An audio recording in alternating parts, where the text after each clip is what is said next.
크고 놀라우신 은혜와 사랑과 축복이 여러분 모두와 이 시간 영상으로 예배드리는 모든 가정 위에 충만하게 임하기를 주님의 이름으로 축원합니다. 우리 옆에 분들 앞뒤 분들을 축복하시기 바랍니다. 주님이 당신을 위해 이 땅에 오셨습니다. 힘내시기 바랍니다.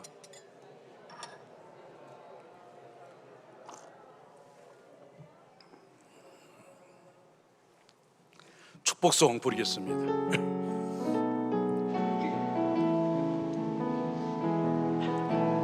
평화 하나님의 평강이 당신의 삶에 넘쳐나기를. 평화 하나님의 평강이 당신의 삶에 가득하기를 축복합니다.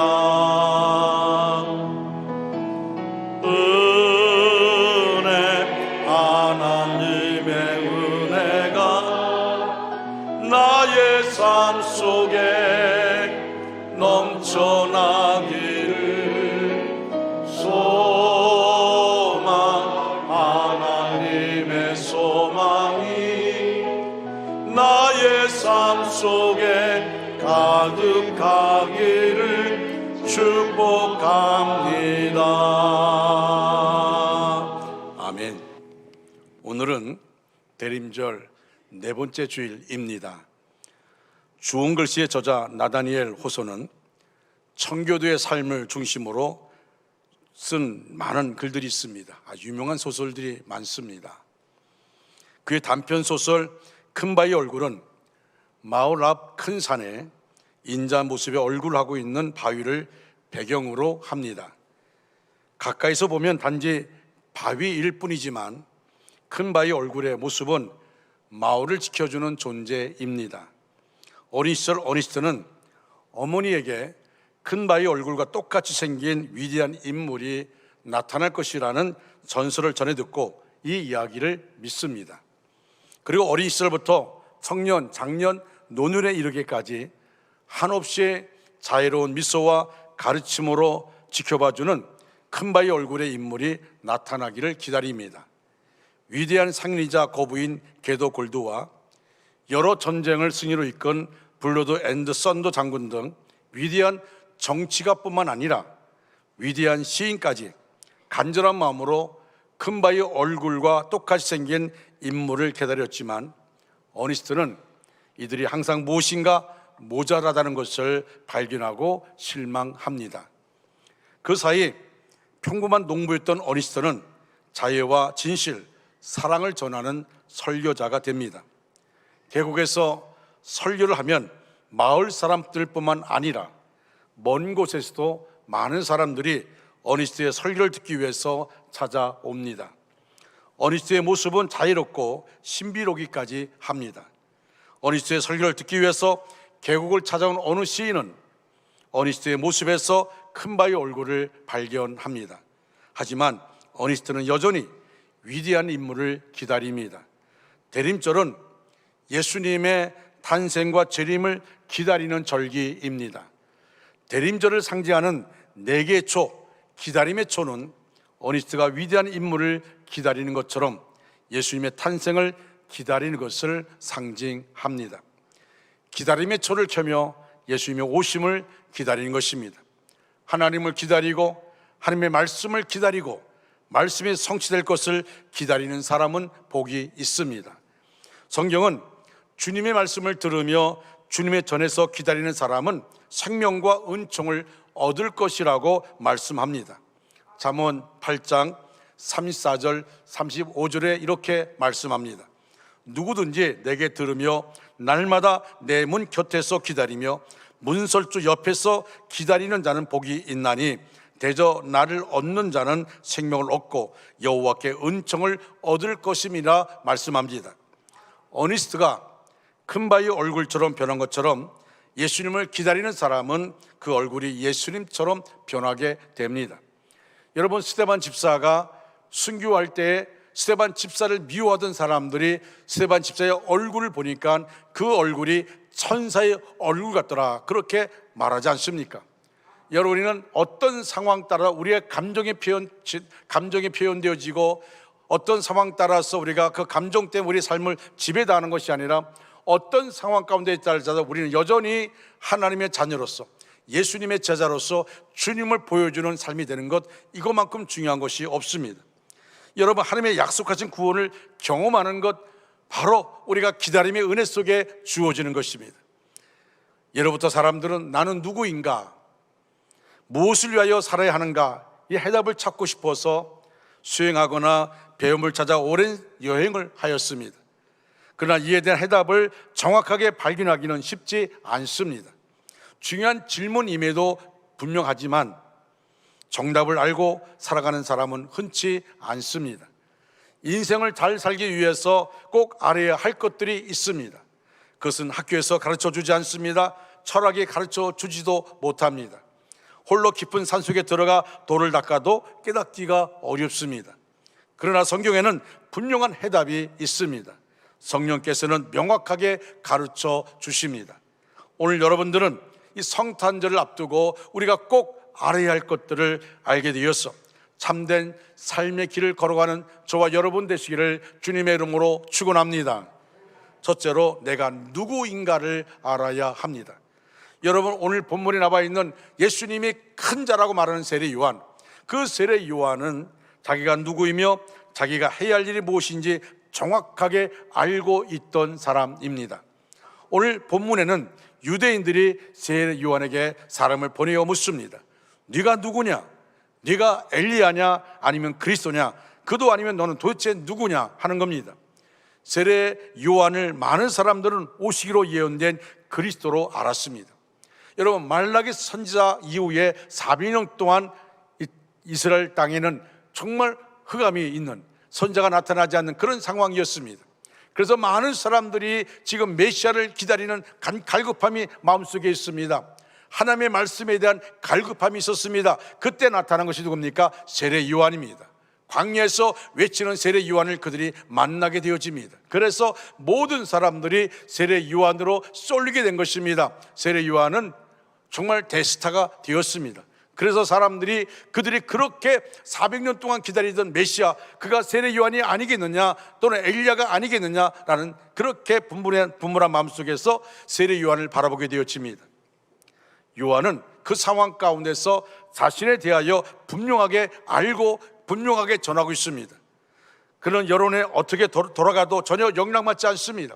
사람들이 그를 스타로 만들려고 애를 써도 그는 그곳에 영향받지 않습니다. 요한은 자신의 위치를 분명하게 알고 있었습니다. 자신의 역할을 알고 있었습니다. 그래서 대답합니다. 나는 광야에서 외치는 소리입니다. 나는 광야에서 외치는 소리라고 말합니다. 주의 일을 곧게 하라고 버림받은 자라고 말합니다. 내가 메시아가 아니고 나는 주님의 길을 곧게 하기 위해서 먼저 온 그런 하나님의 종이라고 그는 말하고 있습니다. 자신에 대하여 실제보다 우월하게 바라보며 착각하는 사람들이 참 많습니다. 오늘날 사람들이 말씀을 전하다가 그들의 마음에 교만이 들어와서 그 다음에 그들이 변질된 신앙을 갖게 되어집니다. 여러분, 신천지가 그렇지 않습니까? 내가 예수다, 내가 메시아다, 그렇게 말하지 않습니까? 그리고 수많은 사람들을, 그 주변 사람들을 불행하게 만드는 역할들이 얼마나 많은지 알 수가 없습니다. 또 자신에 대하여 실제보다 열등하게 바라보며 의기소침해하는 사람들도 많습니다. 비참한 인생, 무기력한 인생을 살 수밖에 없습니다. 하나님께서도 그를 안타깝게 여기십니다. 정확하게 자기를 발견하는 것이 중요합니다. 이 세상에서 가장 위대한 발견 중 하나는 자신을 발견하는 것입니다. 나 자신을 발견합니다. 나 자신의 진면모를 발견하는 것입니다. 자신의 참모습을 발견하는 것입니다. 죄인으로서 자신의 한계를 발견할 뿐만 아니라 하나님의 자녀로서 자신의 무한한 가능성을 발견하는 것입니다. 하나님이 우리 안에 담아주신 재능, 은사, 기질, 열정, 스타일, 그리고 성량을 발견하는 것입니다. 자신이 정말 좋아하는 일이 무엇이며 잘 할 수 있는 일이 무엇인가를 발견하는 것입니다. 자신이 존재하는 목적을 발견하는 것입니다. 여러분은 자신이 누구인지 발견하셨습니까? 자신을 사람들에게 누구라고 소개하십니까? 다른 사람이 알고 있는 여러분이 진짜 여러분 자신입니까? 여러분이 알고 있는 여러분이 진짜입니까? 다른 사람이 알고 있는 나도 정확하지 않습니다. 나 자신이 알고 있는 나도 정확하지 않습니다. 하나님이 알고 있는 나만이 진짜 나인 것입니다. 그렇다면 하나님께서는 나를 누구라고 하실까요? 하나님께서는 내가 나를 어떻게 찾고 또 어떻게 살기를 기대하실까요? 성경 안에서 찾아보면 하나님께서 정의한 나는 잠깐 있다가 없어지는 안개처럼, 불의 꽃처럼 그렇게 아주 짧은 시간 동안 세상에 존재하다가 사라지는 겁니다. 여러분, 우리 인간은 아무리 70, 80을 산다 할지라도 이것은 날아가는 것처럼 빠르게 지나갑니다. 여러분, 그렇지 않습니까? 코로나19 가운데 2021년도 여전히 우리는 그 엄청난 고통과 어려움 속에 있는데 여전히 시간은 지나가고 우리가 2020년을 맞이하는 그런 시점에 놓여져 있지 않습니까? 여러분, 그래서 우리가 우리의 인생을 바라봅니다. 우리는 정말 오랜 세월을 살아가는 것이 아닙니다. 우리는 짧은 인생을 살고 있는 것입니다. 그러나 하나님의 형상을 닮은 고귀하고 특별한 존재라는 사실을 우리가 알아야 합니다. 아주 중요한 사명, 나만의 사명을 갖고 태어난 존귀한 존재입니다. 세례 요한이 주의 길을 평탄케 하러 온 자이고 광야에서 외치는 자의 소리의 사명이 있음을 분명히 알고 헛된 욕심과 야망을 버리고 살았듯이 우리도 자기에게 부여된 사명을 분명히 알고 그 사명을 성실히 수행해야 합니다. 여러분, 나에게 주어진 사명, 나를 드러내라고 주는 사명이 아닙니다. 그것은 계급이 아닙니다. 나에게 주신 사명은 바로 그 사명을 통해서 주님의 길을 곧게 하기 위해서 우리가 쓰임받고 있다는 사실입니다. 내가 주님의 오심을 내 자신이 걸림돌이 되는 것이 아니라 정말 내 자신이 섬김의 삶을 통하여 나 자신을 바로 알고 나에게 주어진 사명을 가지고 겸손하게 하나님의 거룩한 뜻을 이루어가는 것, 바로 이것이 우리에게 주어진 것입니다. 여러분, 그래서 하나님 나라를 위해서 크게 들어 쓰임받는 사람들, 그 사람은 어떤 사람입니까? 자신의 존재를 분명히 알고 자기의 사명을 분명히 알고 그 사명만 바라보면서 앞을 향해 달려가는 자, 그가 바로 하나님께 쓰임받는 것을 보게 되어집니다. 여러분, 우리가 삶을 살아가면서 교회든 가정이든 사회든지 어떤 직분을 받았든지 그 직분을 통하여서 중요한 것은 나를 드러내는 것이 아니라 내 안에 나와 함께 하시는 예수님을 드러내는 그런 삶을 우리가 살아가야 되는 것입니다. 세례 요한은 자신을 분명히 알았습니다. 자기의 할 일을 분명히 알았습니다. 자기의 사명을 분명히 알고, 그리고 오직 무슨 말을 듣는다 할지라도, 자기를 높이 평가한다 할지라도 그 여론에 흔들리지 아니하고 여전히 변함없이 주님을 드러내는 삶을 살았던 것을 보게 되어집니다. 영국의 대부호 캐리에게는 조지와 윌리엄이라는 두 아들이 있었습니다. 두 아들 모두 옥스퍼드 대학을 졸업한 수재였으며 장래가 크게 촉망되어 가문의 자랑이 되었습니다. 예상한 대로 형 조지는 돈도 많이 벌었습니다. 국회의원까지 해서 그가 정말 정치가로도 명성을 크게 떨치고 있었습니다. 하지만 윌리엄은 출세할 수 있는 좋은 조건들을 모두 마다하고 난데없이 인도에 선교사로 가겠다고 그렇게 말합니다. 온 가족이 놀라서 강력하게 만류합니다. 교회에서도 그가 선교사로 나가는 것을 만류합니다. 옥스퍼드 대학의 친구들은 굴로 들어온 행운과 명예를 저버린 어리석은 결정이라고 비난하기도 합니다. 그러나 오랜 세월이 지난 지금 대형 백과사전에 두 사람을 나란히 소개하고 있는데 윌리엄 캐리에 대해서는 무려 한 페이지 반을 할애하여 그의 생애와 업적을 상세하게 기록하고 있지만 조지에 대해서는 단 한마디로 소개되어 있습니다. 윌리엄 캐리의 형, 이렇게 소개되어 있습니다. 우리는 자신이 누구인지 정확하게 알아야 합니다. 특히 자신의 사명을 발견해야 합니다. 세례 요한처럼 예수 그리스도의 길을 평탄하게 닦아놓는 사명이 자신에게 있는지 확인해 보시기 바랍니다. 세례 요한처럼 광야에서 외치는 자의 소리가 되어서 예수님을 증거하는 것이 자신의 사명인지 확인해 보시기 바랍니다. 두 번째로, 예수님이 누구인가를 올바로 아는 것입니다. 성탄절을 앞두고 우리에게 중요한 것은 예수님이 누구인가를 올바로 알아야 합니다. 세례 요한은 자신이 누구인지 알았을 뿐만 아니라 예수님이 누구신지 정확하게 알았습니다. 그래서 기회만 있으면 예수님을 증거합니다. 나는 그의 신발끈을 풀기도 감당하지 못할 만큼 그렇게 크신 분이라고 그는 말합니다. 그리고 보라, 하나님의 어린 양이라고 말하고 있습니다. 세례 요한이 예수님에 대하여 소개한 세상 죄를 지고 하는 어린 양이라는 표현에는 그의 신학과 믿음, 신관, 구원론, 그의 사역까지 모두 담겨 있습니다. 예수님은 창조주인 하나님이었으나 하늘 보좌를 버리고 인간으로 오셔서 나를 위해 죽으신 하나님이며 동시에 나를 향한 위대한 계획을 갖고 지금도 돕고 보살피고 사랑하시는 분이십니다. 개혁자 칼빈은 인생에 알아야 할 첫째가 하는 중요한 지식은 하나님에 대한 지식이라고 말합니다. 두 번째는 사람에 대한 지식인데, 하나님을 알지 못하고는 사람도 알 수 없다는 유명한 말을 남겼습니다. 여러분의 용모에 만족하지 못합니까? 여러분의 성격에 만족하지 못합니까? 여러분의 학력에 만족하지 못합니까? 여러분 좋은 대학을 나오지 못한 것에 대해서 어떤 열등의식이 있습니까? 그것 때문에 평생 괴롭게 살 필요 없습니다. 여러분, 요한복음 1장 12절 말씀, 우리가 늘 묵상하고 또 묵상해도 정말 은혜가 되고 또 은혜되는 귀한 말씀입니다. 우리가 요한복음 1장 12절 말씀 같이 큰 소리를 읽겠습니다.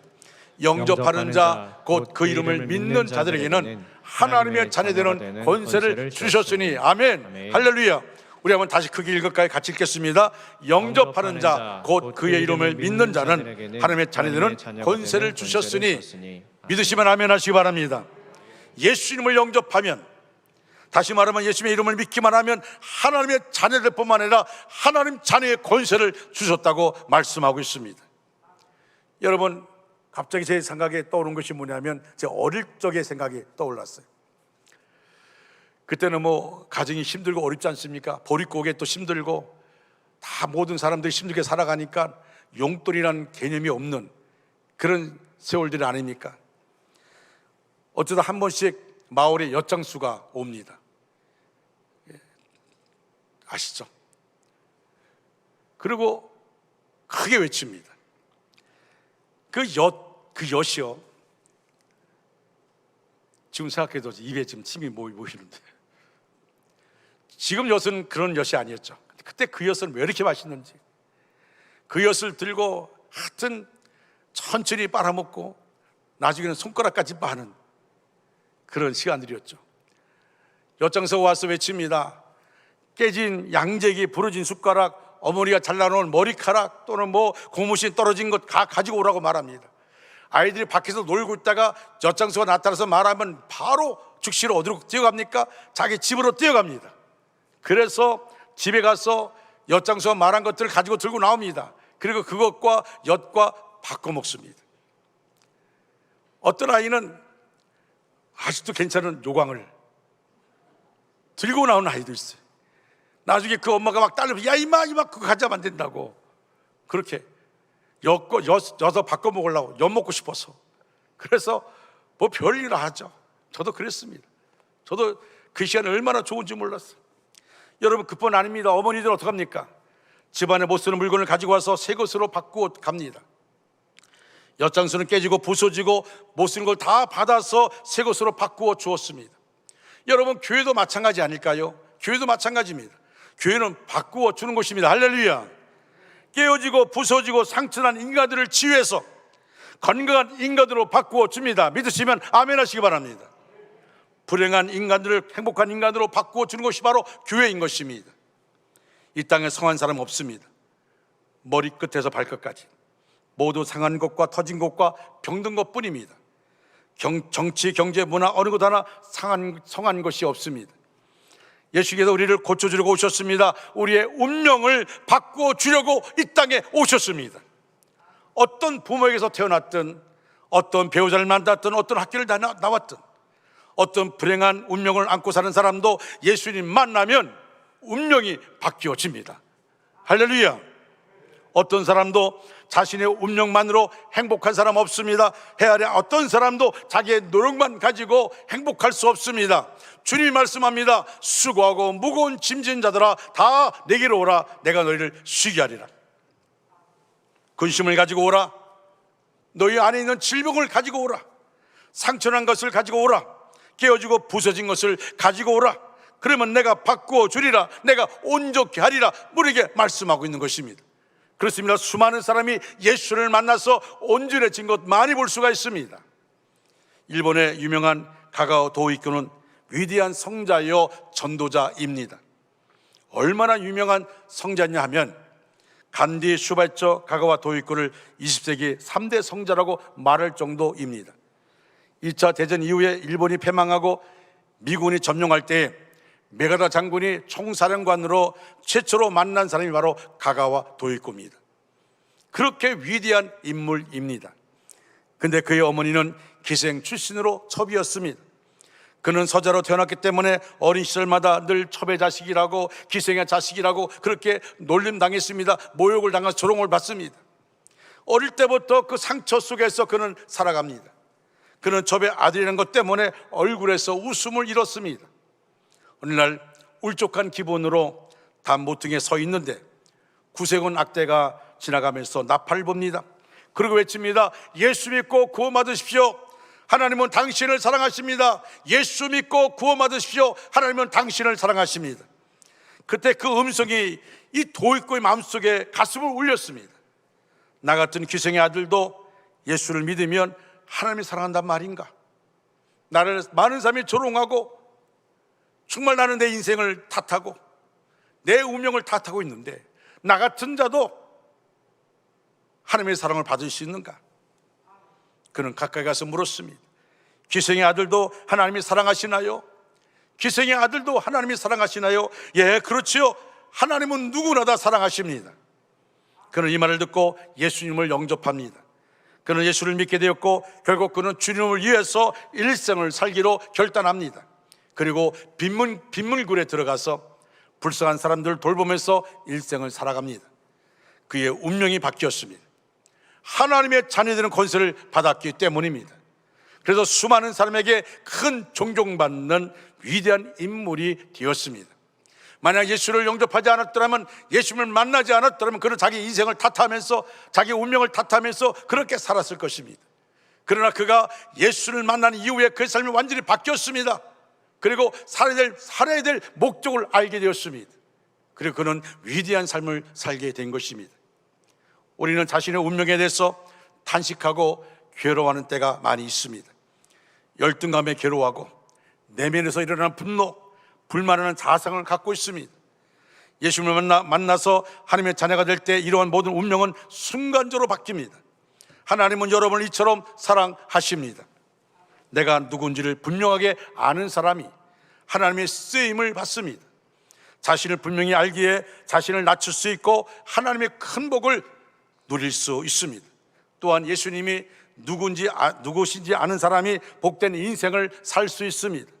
나는 하나님 앞에 큰 죄인이며 그의 신발끈을 풀고 매는 일도 감당하기 어려운 존재인 것을 알아야 합니다. 나 자신의 참모습을 처음 발견한 날은 예수님을 만났던 날입니다. 여러분, 저도 모태신앙입니다. 제가 서울에 있는 아현동에 있는 서부교회가 우리 집 마루에서 시작됐습니다. 우리 아버지가 집사일 때 교회를 창립했습니다. 아버지가 장로님이고 우리 어머니가 권사님이었어요. 여러분, 그런데 여러분 어릴 때 어린 주일학교 다닐 때 그때 예수님은 우리 부모님의 예수님이지 나의 예수님이 아니었습니다. 하나님은 우리 부모님의 하나님이지 나의 하나님이 아니었습니다. 내가 고등학교 시절에 예수님을 만났습니다. 그 만났던 날이 얼마나 놀랐던지, 얼마나 감사한지, 비로소 내가 우리 아버지, 우리 어머니의 하나님이 아니라 나의 하나님, 나의 예수님으로 외치게 된 것입니다. 얼마나 감격적인 순간인지. 서보기의 3층에서 아인거리를 바라보면서 얼마나 울면서 아인거리를 바라본지 모릅니다.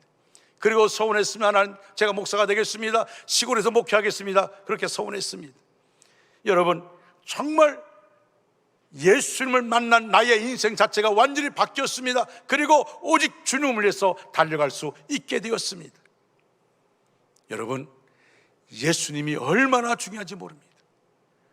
오늘날도 어떤 사람들은 예수님은 나의 예수님이 아닙니다. 우리 남편의 예수님, 우리 아내의 예수님, 우리 부모님의 예수님, 우리 자녀의 예수님 아닙니다. 나의 예수님으로, 나의 주님으로 고백되어지고 나의 주님으로 만나야 될 줄로 믿습니다.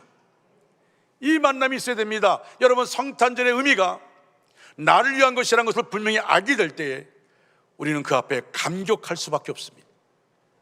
아기 예수님 앞에 감격할 수밖에 없는 것입니다. 세 번째로 세례 요한의 자세를 배워야 합니다. 세례 요한이 오늘 본문 26절 27절에 이렇게 말합니다. 나는 물로 세례를 베풀거니와 너희 가운데 너희가 알지 못하는 한 사람이 섰으니 곧 내 뒤에 오시는 그이라. 나는 그의 신발끈을 풀기도 감당하지 못하겠노라. 세례 요한이 말합니다. 세례 요한이 물로 세례를 베풀고 있지만 뒤에 오시는 예수님은 하나님의 아들이시기에 낮아져서 그분의 신발끈을 풀기도 감당하기 어려운 사람이라고 그렇게 마음을 열었습니다. 아무리 주변 사람이 세례 요한을 떠받쳐도, 아무리 주변 사람이 세례 요한에게 스타라고 말해도 세례 요한은 자신의 자세를 분명히 알았습니다. 자기는 예수님의 신발끈을 풀기도 감당할 수 없는 자라고. 그리고 마음을 엽니다. 우리도 지금 진정으로 마음의 문을 열고 장차 오시는 예수님을 기다립니까? 마음의 문을 열어야 합니다. 마음의 문을 열어야 됩니다. 내 직분이 나를 지배해서는 안 됩니다. 어떤 상황이 나를 지배해서는 안 됩니다. 주님 앞에 마치 순한 어린아이처럼 마음의 문을 열어야 됩니다. 사모하는 마음을 가져야 하는 것입니다. 성도는 마음을 고르게 해야 합니다. 거친 마음, 쪼그라진 마음, 웅크린 마음, 앙칼진 마음, 미워하는 마음, 원망하는 마음, 불평하는 마음, 고집스러운 마음, 다친 마음에는 예수님께서 오시지 않습니다. 성도의 마음을 열어야 합니다. 마음을 여는 가장 대표적인 방법은 회개하는 자세입니다. 진정으로 회개할 때 주님 만날 수 있습니다. 예수님은 오랫동안 믿었다고 회개를 잘하는 게 아닙니다. 교회에서 이런저런 직분을 가졌다고 회개를 잘하는 것도 아닙니다. 오히려 그 반대일 수 있습니다. 처음 믿는 사람보다 오래 믿는 사람이 회개하지 않습니다. 초신자보다 교회 중요한 직분을 가진 자들이 오히려 회개하지 않습니다. 목사는 이것이 제일 안타까운 마음입니다. 여러분, 진정 정말 회개를 해야 할 순간에 회개하지 않습니다. 먼저 믿고 교회 중요한 직분자이면 더 열심히 믿고 더 많이 회개하고 교인들에게 본이 되어야 하는데 오히려 그 반대입니다. 한 교인이 종교개혁자 마틴 루터를 찾아왔습니다. 선생님, 진정한 변화란 무엇일까요? 진정한 변화는 무엇입니까? 루터가 세 가지 변화가 회개라고 말합니다. 선생님, 그럼 그 세 가지 회개가 무엇입니까? 루터가 대답했습니다. 먼저 머리가 회개하고, 다음으로 가슴이 회개하고, 마지막으로 돈지갑이 회개해야 합니다. 그 교인이 머리와 가슴이 회개해야 한다는 말 이해가 가는데 돈지갑이 회개해야 한다는 말에 의심이 생겼습니다. 선생님, 좀 자세히 설명해 주십시오. 루터가 대답합니다. 머리가 회개해야 한다는 말은 지적인 변화로 하나님과 예수님 그리고 성경을 바로 알고 제대로 믿어야 한다는 말입니다. 가슴의 회개는 하나님의 은혜를 깨닫고 뜨거운 마음으로 하나님과 성도를 사랑하고 실천하는 것입니다. 그가 또 묻습니다. 선생님, 그것은 자주 들은 말씀입니다. 다 알고 있는 말씀입니다. 그런데 돈지갑이 어떻게 회개합니까? 돈지갑이 회개하는 말은 물질의 변화인데 돈을 제대로 벌어서 제대로 써야 한다는 말입니다. 사람이 돈을 벌 때 바르게 벌어야 하는 것 말할 것도 없거니와 쓸 때도 하나님의 영광을 위하여 바르게 써야 합니다. 자신의 욕심을 채우기보다 선한 사업에 써야 한다는 말입니다. 여러분, 우리가 우리의 삶 가운데 보십시오. 머리로 회개하는 것, 가슴으로 회개하는 것 다 잘합니다. 그런데 돈지갑의 회개가 인색할 때가 있습니다. 우리의 삶 속에 진정한 변화가 있어야 됩니다. 하나님 무엇을 우리에게 말씀하든지 우리는 그 말씀 앞에 순종할 수 있는 자세가 필요한 것입니다. 여러분, 우리의 삶의 중요한 부분이 뭘까요? 여러분, 카터 대통령은 많은 사람이 의아할 정도로 대통령 선거 나올 때 어떻게 당신이 대통령 선거에 나올 수 있냐고 그렇게 말했습니다. 왜? 인지도가 약하니까. 그때 카터가 이렇게 말했습니다. 나는 내가 내 자신의 명예를 위해서, 우리 가문의 명예를 위해서 대통령이 되고자 하는 것이 아니라 하나님의 거룩한 뜻을 이루고자 하는, 나를 통하여 하나님께 영광 돌리기 위해서 오직 하나님께 초점 맞추고 내가 이 길을 걸어가는 것입니다. 많은 사람이 비웃었습니다. 그는 전혀 대통령 후보에 나갈 수 없다고 생각했습니다. 그런데 놀라운 일이 벌어졌습니다. 그리고 결국 대통령이 되지 않았습니까? 그는 대통령이 될 뿐만 아니라 대통령에서 물러난 다음에 지금은 더 존경받는 그런 분이 되지 않습니까? 여러분, 우리 한국에서 정말 안타까운 게 아닙니까? 우리나라 대통령이 되고 끝나고 나면 정말 초라한 모습으로 끝납니다. 그분은 그것이 아닙니다. 세계 곳곳마다 분쟁이 있는 곳에 달려가서 그 분쟁을 풀어주는 그 막중한 일들을 하고 있지 않습니까? 노벨 평화상을 받지 않았습니까? 하나님의 거룩한 뜻을 이루고 간다는 것, 이것이 얼마나 중요한지 모릅니다. 세례 요한이 예수님을 세상 죄를 지고 하는 하나님의 어린 양이라고 증언한 이튿날이었습니다. 세례 요한은 두 제자를 데리고 예수님에게 나왔습니다. 세례 요한은 다시 두 제자에게 보라, 하나님의 어린 양이로다라고 말했습니다. 이 말이 떨어지자마자 그 두 제자가 뒤도 돌아보지 않고 예수님을 따르기 시작합니다. 참으로 서운하기에 짝이 없는 순간입니다. 사람은 누구나 자신이 누리던 기득권을 포기한다는 것 결코 쉬운 일이 아닙니다. 세례 요한이 자기가 데리고 가르치던 두 제자를 예수님에게 아무 조건 없이 넘긴다는 것도 심히 어려운 일입니다. 그러나 세례 요한이 이제 자신은 저 서편에 치는 태양이고 해고, 예수님은 떠오르는 동편에서 떠오르는 태양인 것을 그는 알기 때문에 자신의 것을 포기하는 것입니다. 주님이 일어나 주님의 사역할 때 자기가 걸림돌 되지 않기를 원했던 것입니다. 자기의 역할이 뭔가를 알았습니다. 예수님이 나타나 공생을 할 때 그는 말없이 그 자리를 물러납니다. 세례 요한은 예수님을 이스라엘 백성들을 구원할 메시아로 믿었습니다. 그래서 자신의 모든 것을 포기하고 제자들을 예수님에게 보냈습니다. 우리도 예수님을 믿으려면 자신의 시간, 자기의 일, 자신의 재물, 자신의 유익, 자신의 자존심이나 명예까지 버려야 합니다. 예수님과 구원하고자 하는 사람을 위하여 자신의 모든 것을 버리지 않으면 주님과 함께하지 못합니다.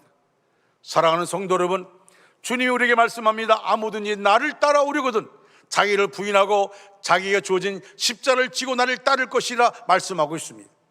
우리가 주님을 따라갈 때 너희는 아무 걱정하지 마라, 아무 걱정하지 말라, 나를 따르는 길이 넓은 문이다, 넓은 길이다, 그렇게 말하지 않습니다. 좁은 문이라고 말하고 있습니다. 여러분, 왜 좁은 문일까요? 나를 따라오려거든 자기를 부인하고 자신에게 주어진 십자를 지고 나를 따를 것이라, 왜 그렇게 말씀합니까? 여러분, 이 땅의 삶은 한계가 있습니다. 아무리 자기가 장수의 복을 받기를 원한다 할지라도 한계가 있는 것입니다. 그런데 그 한계 너머에 있는 내세는 영원한 것입니다. 영원한 천국입니다. 천국의 가치를 생각하면 이 땅의 것은 다 포기할 수 있습니다. 여러분, 사도 바울은 자기가 자랑했던 가문, 자기의 지식, 이 모든 것들을 예수님을 알고 난 다음에 어떻게 했습니까? 다 똥으로 여겼다고 했습니다. 배설로 여겼다고 했습니다. 왜? 예수 그리스도를 아는 지식이 가장 고상하기 때문에. 오늘날 우리도 마찬가지입니다. 사랑하는 여러분, 예수께서 세상에 탄생하신 날을 온 인류가 축하하는 성탄절이 꼭 7일 남았습니다. 우리는 70일 성경 통독을 통해서 구약 성경 통독을 했습니다. 이제는 마치고 이번 주간부터 우리가 주님이 이 땅에 오시는 메시아, 주님의 탄생 성탄절 앞두고 우리가 준비하는 마음을 갖게 될 것입니다. 새벽에 나와서 깨어 기도하고 다시금 기도가 회복되어지고 주님을 기쁜 마음을 맞이할 수 있는 우리 모두가 되어져야 합니다. 죄악으로 영원한 지옥에 들어갈 수밖에 없는 우리가 예수님께서 이 땅에 오심으로 구원받아 하나님의 자녀가 되었고 천국 백성이 되었습니다. 여러분, 우리의 이름이 저 천국의 생명록에 기록된 듯하다는 사실, 얼마나 놀라운 일인지 모릅니다. 그러게 우리는 최선을 다하고 정성을 다해서 우리가 시간과 몸과 마음 들이고 성탄 헌금을 드려서 하나님께 영광 돌리는 것입니다. 우리는 우리를 위하여 강림하신 주님을 기다리고 준비하는 사람들입니다. 우리는 예수님을 믿어서 하나님의 자녀들이 되었습니다. 여러분, 우리가 주 앞에 정성을 다하여 성탄 헌금을 드리는 것도 중요하지만 더 중요한 것은 우리의 마음을 드리는 것입니다. 내 마음을 주 앞에 드려야 합니다. 내 마음을 주 앞에 드리고 주님께 집중하는 시간을 가져야 합니다. 그리고 우리의 삶을 통하여 세례 요한이 그랬듯이 우리가 주님의 길을 평탁케 하는, 주님의 길을 우리가 준비하는 우리들이 되어야 됩니다. 복음을 전하며 나를 통하여 나를 드러내는 것이 아니라 주님을 드러내는, 주님을 보여주는 그런 삶이 저와 여러분의 삶 되기를 주님의 이름으로 축원합니다. 다 같이 일어나셔서 나의 남은 생에는 복음에 편지되어 살리라 찬양합니다.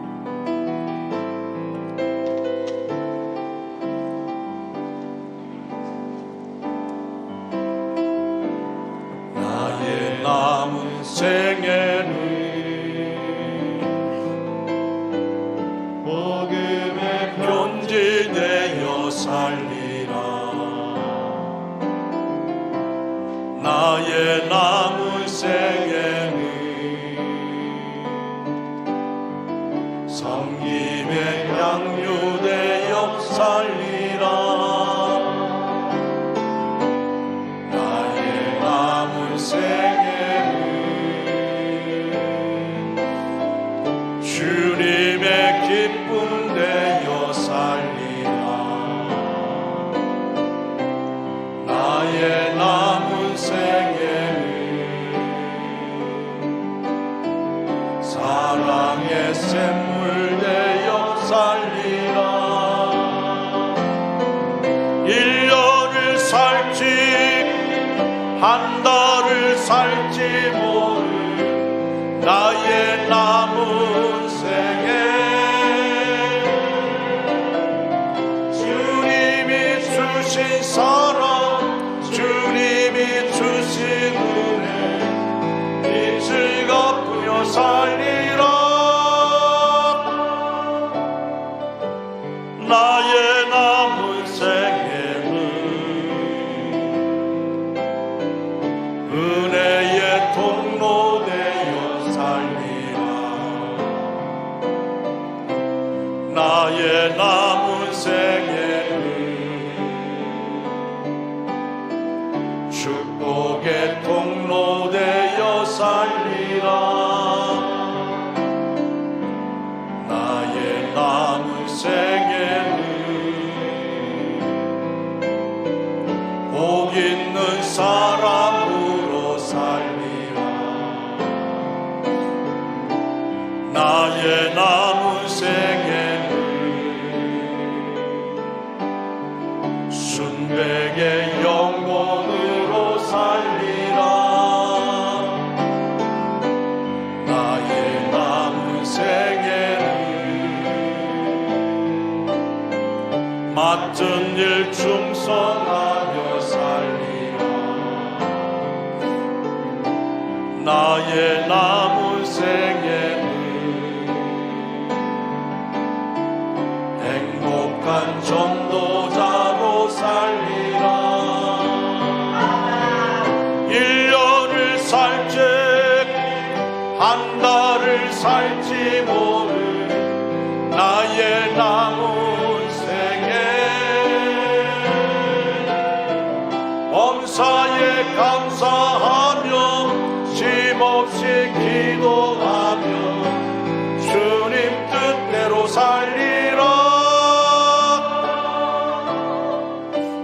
나의 남은 생에는 정직한 예배자로 살리라. 나의 남은 생에는 하늘에 속한 자로 살리라. 하나님, 그렇습니다. 1년을 살지 한 달을 살지 모를 나의 남은 생에 주님이 주신 사랑, 주님이 주신 은혜 빛을 갚으며 살겠습니다. 범사에 감사하며 쉼없이 기도하며 주님 뜻대로 살겠습니다. 은혜의 통로되어 축복의 통로되어서 살겠습니다. 정직한 예배자로 하늘에 속한 자로 살겠습니다. 주여, 우리를 인도하여 주시옵소서. 지금은 우리 구주 예수 그리스도의 은혜와 하나님 아버지의 극진하신 사랑하심과 성령님의 감화 감동 내주 위로 충만 역사하심이 우리 전체 위에, 우리 가정과 생업과 사업과 학업 위에, 원조 땅과 대한민국과 세계 도처에 흩어져 있는 선교사들 위해 이제로부터 영원토록 함께 하시기를 간절히 축원하옵나이다. 아멘.